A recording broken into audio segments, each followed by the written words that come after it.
పంచుకుంది అందుకోర పుత్రరత్నమా నేస్తమా జీవితానికే అర్థం ప్రేమని మరిచిపోదు మా యవ్వనమే ప్రేమ అన్నదే సర్వం కాదని చాటుతుంది మా అనుభవమే చిలిపి వయసు వరస తమకు తెలియద హ్యాపీ హ్యాపీ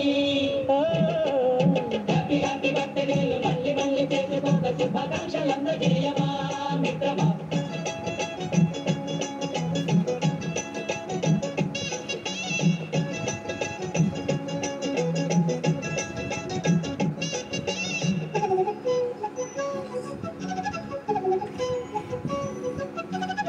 Yeah.